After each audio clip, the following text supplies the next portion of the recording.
Last summer, I noticed a place called the Cathedral Shrine of the Transfiguration on Google Maps.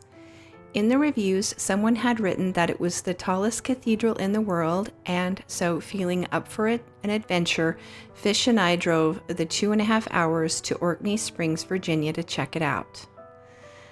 The Cathedral Shrine of the Transfiguration is an open-air cathedral built in the foothills of the Great North Mountain. It was made in 1925 from local stones, hand-carried by local residents, and the cathedral is the centerpiece of the Shrine Mont Retreat Center. It does have a tall bell tower, but I don't know why the review called it the tallest. It wasn't that big.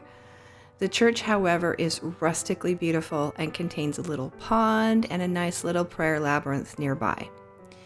We also noticed that they had a trail for the Stations of the Cross leading up the mountain.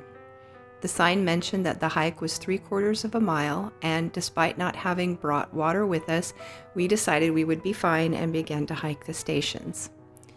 It was an absolutely grueling hike. The day that we went up, it was mid-afternoon and in the mid-80s. The hike was really steep and just beat us both up, which is rather fitting when you think about it. The Stations of the Cross is a prayer meditation based upon the Via Dolorosa, a processional that meditates on the challenges Jesus encountered during his walk to Calvary. Until now, the stations I have walked have either been inside an air-conditioned church or in a nicely manicured garden on a relatively level trail. The Shrine Mont stations are not like that at all.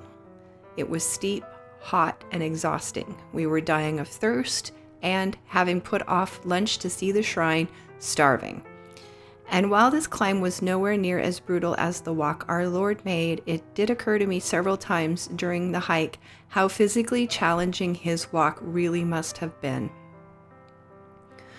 When we finally reached the top and climbed the final fire tower to the cross and the stunning view of the valley below, I was puzzled that the stations ended with a standard cross instead of a crucifix. In fact, I had wondered a couple times while exploring the cathedral and on the walk about the lack of Holy Family images and the absence of icons and statuary. I assumed they must be too hard to keep up out of doors.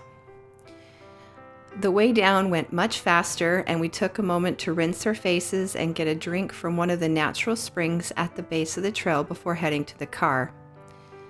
That's when we finally saw the sign that said, "Welcome to Shrine Mont, Retreat Center for the Episcopal Diocese of Virginia." And it suddenly became clear why there were no statues of the Blessed Mother anywhere. Episcopalians don't revere the Virgin Mary the same way that Catholics do, and generally eschew statues and icons within their churches. However, I've got to admit that the Episcopalians don't fool around with their Via Dolorosa.